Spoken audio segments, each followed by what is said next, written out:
Hi, hello, வணக்கம் மக்களே! நான் உங்கள் இன்ட்ரோவர்ட் பொண்ணு. இன்னைக்கு நம்ம ரொம்ப இன்ட்ரஸ்டிங்கான ஒரு கதைய தான் கேட்க போறோம். ஒரு சின்ன வயசு நாஸ்டால்ஜியான்னு வச்சுக்கலாமே! சுஜாதா அவர்களுடைய கதை அப்படின்னு வரும்பொழுது, சயன்ஸ் ஃபிக்ஷன் இல்லாம எப்படி இருக்க முடியும் இல்லையா? இன்னைக்கு நம்ம அவருடைய ரொம்ப ஃபேமஸான "என் இனிய இயந்திரா" அப்படிங்கிற ஒரு கதைய தான் கேட்க போறோம். இந்த கதை 1980ஸ்ல ஆனந்த விகடன்ல தொடர்கதையா பப்ளிஷ் ஆயிருந்திருக்கு. அந்த தொடர்கதை இப்போ நம்மளுக்கு புத்தக வடிவத்திலே அவைலபிளா இருக்கு. இந்த கதை 2021-22ல நடக்கிற மாதிரி தான் சுஜாதா அவர்கள் எழுதியிருக்காரு. இது ஒரு டிஸ்டோபியன் ஃபியூச்சரிஸ்டிக் சயின்ஸ் ஃபிக்ஷன். 40 வருஷத்துக்கு முன்னாடி ஒரு பர்சனால இவ்வளோ அளவுக்கு யோசிச்சிருக்க முடியும்னு நினைச்சாலே ரொம்ப ஆச்சரியமா இருக்கு. இந்த புத்தகத்துல அவர் எழுதியிருக்கிற பல விஷயங்கள் 21st செஞ்சுரியில பாசிபிள். 1980s காலகட்டத்தில் அந்த மாதிரி விஷயம் இருக்குன்னு நிறைய பேருக்கு தெரிஞ்சிருக்காது. பல விஷயங்கள் அப்பதான் ரிசர்ச்சே ஆரம்பிச்சிருந்திருப்பாங்க. அண்ட் அவர் சொல்லிருக்கிற பல விஷயங்கள் இன்றைய காலகட்டத்திலையும் ரிசர்ச் ஃபேஸ்ல தான் இருக்கு. அவருடைய science and engineering background and எக்ஸ்போஷரை தாண்டி ஒரு பர்சனால அதை ஃபியூச்சரிஸ்டிக்காக ப்ரொஜெக்ட் பண்ணி அவ்வளோ அளவுக்கு இமேஜின் பண்ண முடியும்னு யோசிச்சு பார்த்தா ரொம்ப ஆச்சரியமாகவும் பெருமையாகவும் தான் இருக்கு. நீங்கள் ஒரு சயின்ஸ் ஃபிக்ஷன் புத்தகங்கள் விரும்பியா இருந்தாக்க இந்த புத்தகத்தை கண்டிப்பாக படிச்சு பாருங்க. ஏன்னா எவ்வளோதான் கதை சொன்னாலும் எக்ஸ்பிளைன் பண்ணாலும் இதில் வர டெக்னிக்கல் ஜார்கன்ஸையும் டெக்னாலஜிக்கல் அட்வான்ஸ்மெண்ட்ஸ் பற்றியும் டீட்டெயில்டாக எக்ஸ்பிளைன் பண்ண முடியாது. அதே மாதிரி இது புத்தக வடிவத்தில் ரிலீஸ் ஆகும் பொழுது சுஜாதா அவர்கள் எழுதிய சில வரிகளை முன்னுரையா இன்க்ளூட் பண்ணிருப்பாங்க. சயின்ஸ் ஃபிக்ஷனை பத்தி எழுதியிருப்பாரு. அதை படிச்சா சயின்ஸ் ஃபிக்ஷன் எழுதணும்னு நினைச்சிட்டு இருக்கிற நிறைய பேருக்கு அது ஒரு ஐ ஓப்பனரா இருக்கும். அது நான் தனியா ஷார்ட்ஸ்லயும் போடுறேன். இப்போ கதைக்குள்ள போயிடலாம். கதை தொடங்கும் நாள் December 31, 2021. அடுத்த நாள் புது வருஷம் பிறக்க போகுது. அதனால வானமெங்கும் வான வேடிக்கை. அது மட்டும் இல்லாம இன்னைக்கு தான் மக்கள் எல்லாம் தெருவில் நடமாடுறதுக்கு அனுமதி வந்திருக்கு. இதனாலேயே ரொம்ப உற்சாகத்தோட ஒருத்தர் மீட் பண்ணிக்கிறாங்க. இப்பதான் நம்மளுக்கு ஹீரோயின் இன்ட்ரோடக்ஷன் நிலா. நிலா இன்னைக்கு ரொம்ப எக்ஸைட்டடா இருக்கா. காரணம் அவகிட்ட இருக்கிற ஒரு கடிதம். நிலாவுக்கும் சிபிக்கும் வந்த ஒரு அரசாங்க கடிதம். சிபி இவளுடைய கணவன். இவங்க 2 பேருக்கும் அரசாங்கத்துக்கிட்டேந்து குழந்தை பெத்துக்கிறதுக்கான அனுமதி கிடைச்சிருக்கு. அதுலயும் குறிப்பா ஆண் குழந்தை.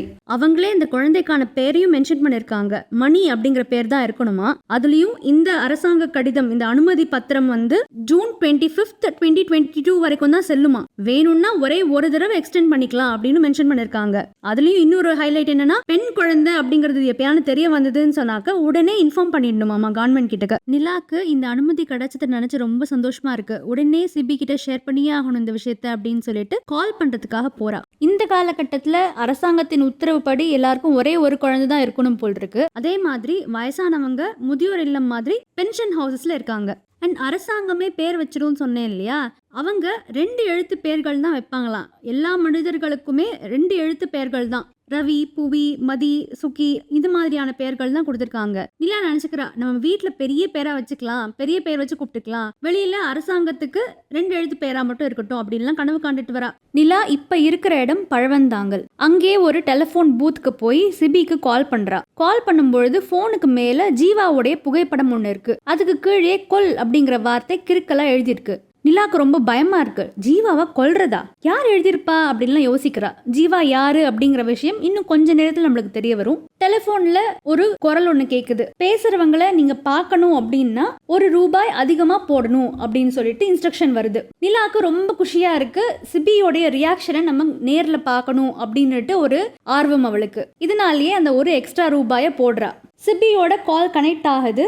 சிபிக்கும் சந்தோஷமா இருக்கு. நிலா கால் பண்றதை பார்த்துட்டு எங்கேருந்து கூப்பிடுற அப்படின்னு கேட்கும்போது நிலா சொல்றா, மால் பக்கத்துல ஒரு டெலிஃபோன் பூத்ல இருந்து தான் பேசுறேன், நான் ஒரு குட் நியூஸ் வச்சிருக்கேன் அப்படின்னு சொல்றா.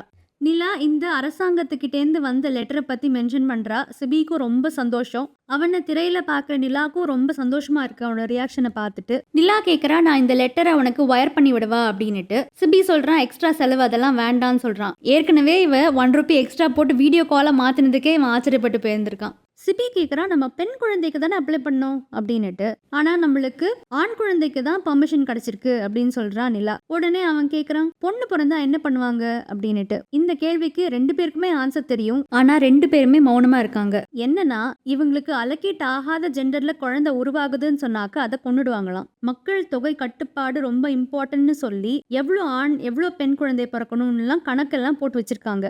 நீ முதல்ல வீட்டுக்கு கிளம்பி வா அப்படின்னு சொல்றான் நிலா. இல்ல 8 நான் வரத்துக்கு வெயிட் பண்ணு அப்படின்னு சொல்லிடுறான். நிலா டெலிஃபோன் பூத்லேருந்து வெளியே வரா. இப்போ இவ வீடை நோக்கி போகணும். ஒரு மோனோ ரயில் சப்வே ட்ரெயின் எடுத்தாக்க வீட்டுக்கிட்டே போய் இறங்கிக்கலாம். போற வழியில எல்லாம் மக்கள் எல்லாம் ரொம்ப ஆரவாரத்தோட இருக்காங்க. புத்தாண்டு செலிப்ரேஷன்ஸ்ல இருக்காங்க. அவங்க எல்லாரோட கைகள்லயும் ஒரு கொடி ஒண்ணு இருக்கு.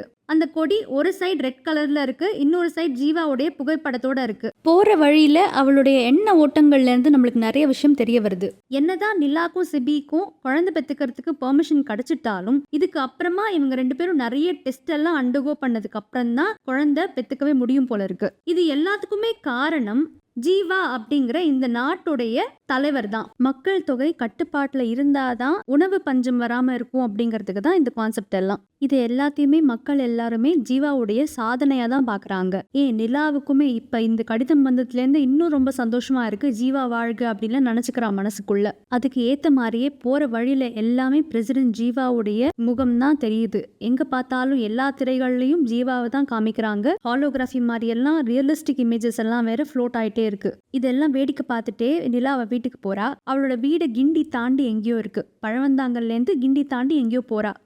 வீட்டுக்கிட்ட போன உடனேயும் பக்கத்தில் இருக்கிற சூப்பர் மார்க்கெட்டில் போய் ஒரு வாரத்துக்கு உண்டான காய்கறிகள் கிராசரிஸ் எல்லாம் ஆர்டர் பண்ணுறா. அந்த கடையில் கூட பெரிய பெரிய ஸ்க்ரீன்ஸ் எல்லாம் வச்சு ஜீவா பேசுகிற ஸ்பீச்சஸ் எல்லாம் தான் ஓடிட்டுருக்கு. மக்கள் எல்லாரும் கைத்தட்டி ஆரவாரம் பண்ணி அந்த விஷயத்த கேட்டுகிட்டே இருக்காங்க.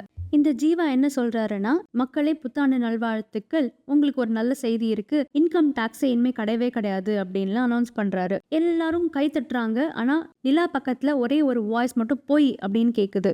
யாருடான்னு பார்த்தா பக்கத்துல ஒரு ஆள் நிக்கிறான். அவன் கையில ஒரு பெட்டி ஒன்று வச்சிருக்கான். கீழே ஒரு நாய் ஒன்று உட்காந்துட்டு இருக்கு. புசு புசுன்னு பிரவுன் கலர்ல அழகான ஒரு நாய் உட்காந்துட்டு இருக்கு. இவளை பார்த்து, நீ தானே நிலா, உன்னை தேடிதான் இவ்வளவு தூரம் வந்திருக்கேன், பின்னாடியே வந்தேன் அப்படின்னு சொல்றான். இவளுக்கு ரொம்ப கன்ஃபியூசிங்கா இருக்கு. நீங்க யாரு அப்படின்னு கேக்குறா. என் பேர் ரவி, தெரிஞ்சோ தெரியாமையோ உன்னோட விதியும் என்னோட விதியும் ஒன்னு சேருது அப்படின்னு சொல்றான். அதோட நிறுத்திக்காம தேங்க்ஸ் டு ஜீவா, ஜீவா என்னும் மகத்தான பொய்யன், டூப் மாஸ்டர், நாட்டின் அபாண்டமான மெஸ்ஸையா அப்படின்லாம் பேசுறான். நிலாவுக்கு பயமா இருக்கு. சுத்தி சுத்தி பாக்குறா. கவலைப்படாத, இங்க ராணுவ அதிகாரிகள் யாரும் இல்ல அப்படின்னு சொல்றான். இந்த ஜீவாங்கிறவரு இந்த நாட்டுடைய சர்வாதிகாரி மாதிரி. அவரை பத்தி தப்பா பேசினா மிலிட்டரி ஆட்கள் உடனே வந்து அரெஸ்ட் பண்ணிட்டு போயிடுவாங்க போல் இருக்கு. முதல்ல நீ யாருன்னு சொல்லுப்பா அப்படின்னு சொல்றா நிலா. அப்ப இந்த ரவி சொல்றான், உங்க வீட்டுல ஒரு ரூம் ஒண்ணு காலியா இருக்கு இல்லையா, அதுக்கு நான் தான் புதுசா குடிவர போறேன் அப்படின்னு சொல்றான். இந்தாங்க அரசாங்கத்தோட கடிதம் அப்படின்னு சொல்றான். அது எப்படி உன்னால எங்க வீட்டுக்கு வர முடியும், எங்களுக்கே இன்னைக்குதான் அனுமதி கிடைச்சிருக்கு அப்படின்னு சொல்றா நிலா. எதுக்கு அப்படின்னு கேக்குறான் ரவி. உடனே இவ சொல்றா, குழந்தைக்கு அப்படின்னு சொல்றா. போச்சுடா, உங்களுக்கு குழந்தை பிறந்ததுக்கு அப்புறம் என்ன திரும்ப வேற எங்கேயா நல்லா கடிச்சிருவாங்க, இதே வேலையா போச்சு அப்படின்னு அழுத்துக்கிறான்.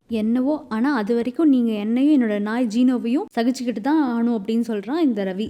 இவங்க கிளம்பி நிலாவோட வீட்டுக்கு போறாங்க. வீட்டுக்குள்ள போன உடனேயும் நிலா ரவிக்கு டீ எல்லாம் போட்டு கொடுக்குறா. உங்க ஹஸ்பண்ட் என்ன வேலை பாக்குறாரு அப்படின்னு கேக்குறான் ரவி. கம்ப்யூட்டர் சென்டர்ல ஒர்க் பண்றாரு அப்படின்னு சொல்றா. கம்ப்யூட்டர் சென்டர்ல என்ன வேலை பாக்குறாரு அப்படின்னு அந்த நாய் கேக்குது. நிலாவுக்கு ரொம்ப ஷாக்கிங்கா இருக்கு. யார் பேசினா இப்போ அப்படின்னு சுத்தி சுத்தி பாக்குறா. ரவி சொல்றான், பயப்படாதீங்க, ஜீனோ வாயை மூடிட்டு சும்மா இரு, இப்படி பயமுறுத்தாத அப்படிங்கிறான். நான் எதை தப்பா கேட்டேனா அப்படின்னு கேக்குது ஜீனோ. இப்பதான் இது ஒரு பேசுற நாய் அப்படிங்கிறது தெரிய வருது. இது நிஜமான நாயே இல்லை, இது ஒரு ரோபோட் அப்படிங்கிறது இப்பதான் தெரிய வருது. ஜீனோவா நிலாவை பார்த்து, ஹலோ நிலா, உங்க வீட்டுல கொசுவெல்லாம் இருக்கா அப்படின்லாம் கேக்குது. நிலாவுக்கு ரொம்ப ஆச்சரியமா இருக்கு. மனுஷங்க மாதிரியே பேசுது அப்படின்னு கேட்கும்பொழுது, மனுஷங்களை விட இன்னும் ஸ்மார்ட் இது. இன்ஃபேக்ட் இதோடைய பேர் ஜீனோன்னு வச்சதே கிரேக்க தத்துவ ஞானி ஜீனோவை குறிக்கிற மாதிரிதான் ஜீனோன்னு பேர் வச்சிருக்கேன் அப்படின்னு சொல்றான் ரவி. இது பெரிய பெரிய புக்ஸ் எல்லாம் வேற படிக்குது. சயின்ஸ் புக்ஸ் என்ன, பிலாசபி புக்ஸ் என்ன, எல்லாமே படிக்குது இந்த ஜீனோ. இது சோலார் பவர்ட் நாய் போல் இருக்கு. மார்னிங் ஒரே ஒரு தடவை வெயில்ல வாக்கிங் கூட்டிட்டு போயிட்டு வந்தா போதும் அப்படின்லாம் சொல்றா ரவி. கூடவே என்ன சொல்றான், இதுகிட்ட வாயெல்லாம் கொடுத்து மாட்டிக்காதீங்க, பயங்கரமா பேசும் அப்படின்லாம் ஹைப் கொடுக்குறான். நிலா ரவிக்கு அந்த ரூமை காமிக்கிறதுக்காக கூட்டிட்டு போறா. அங்க சிபியோடைய பர்சனல் கம்ப்யூட்டரும் ஒரு எக்ஸசைஸ் மெஷினும் பிரிக்காம அப்படியே இருக்கு. இதெல்லாம் நான் எங்க கொண்டு போய் வைக்க போறேன்னு தெரியலையே அப்படின்னு சொல்றா நிலா. நீங்க எங்கேயான்னு வச்சுதான் ஆகணும், எனக்கு இந்த ரூம் கண்டிப்பா கொடுத்தே ஆகணும்னு சொல்றான் ரவி. இப்பதான் இவங்க ஒருத்தர் இன்ட்ரடியூஸ் ஆகிக்கிறாங்க ப்ராப்பரா. நான் சென்னை தான், நான் தஞ்சாவூர் அப்படின்லாம் இன்ட்ரடியூஸ் ஆகிக்கிறாங்க. நம்மளுக்கு என்ன தெரிய வருதுன்னா, வயசானவங்கள இந்த பென்ஷன் ஹவுஸ்ல வைப்பாங்கன்னு கேள்விப்பட்டோம் இல்லையா, அங்க ஒரு வயசுக்கு மேல போச்சுனாக்க கொண்டுடுவாங்களாமா அரசாங்கமே, பாப்புலேஷன் கண்ட்ரோலுக்காக. யாருக்காவது வேணும்னா லைஃப் எக்ஸ்டென்ஷன் அப்ளை பண்ணிக்கலாம் போல் இருக்கு. அதுக்கு ஏதாவது கிரைட்டீரியா இருக்கும். இதை பத்தி பேசும்பொழுது ரவி சொல்றான், எவ்வளவு கொடுமை பாத்தீங்களா அப்படின்லாம் சொல்லிட்டு ஜீவாவுக்கு அகென்ஸ்டா பேசுறான். நிலா உடனே சொல்றா, நம்ம இதை பத்திலாம் பேசக்கூடாதுன்னு சிபி சொல்லியிருக்காரு. ஜீவாவுக்கு எல்லா விஷயங்களும் எந்நேரத்திலையும் கேட்க முடியுமா, எல்லாமே தெரியுமா ஜீவாவுக்கு அப்படின்னு சொல்றா. அதெல்லாம் போய் புரளிங்க அப்படின்னு சொல்றான் ரவி. நிலா ஜீனோ கிட்டக்க ஜீவாவை பத்தி கேக்குறா. ஜீவாவை நான் பார்த்ததில்ல, ஆனா அவருடைய கொள்கையில நிறைய முரண்பாடுகள் இருக்கு அப்படின்னு சொல்லுது ஜீனோ. ஜீவாவுக்கு எல்லாமே தெரியுமாமே அப்படின்னு சொல்றா நிலா. ஜீனோ என்ன சொல்லுதுன்னா, இன்றைக்கு இருக்கிற டெக்னாலஜி படி யாராலையுமே எனக்கு எல்லாம் தெரியும் அப்படின்னு சொல்லிட முடியாது அப்படின்னு சொல்லுது. அப்போ கரெக்டா வாசல்ல பெல் அடிக்குது. பார்த்தா அது சிபி, நிலாவுடைய கணவன். சிபி சந்தோஷத்துல வைஃபோட டைம் ஸ்பெண்ட் பண்ணலாம், நம்மளுக்கு அப்ரூவல் கிடைச்சிருக்கே அப்படின்லாம் ரொம்ப குஷியா வரான். அவனுக்கு இன்னும் இந்த ரவிக்கு ரூம் அலோகேட் ஆன மேட்டர்லாம் தெரியாது இல்லையா? அதனால வந்து ரவியை பார்த்த உடனே ரொம்ப கன்ஃபியூஸ் ஆயிடுறான். விஷயம் கேள்விப்பட்ட உடனே சிபிக்கு செம்ம கோவம் வருது.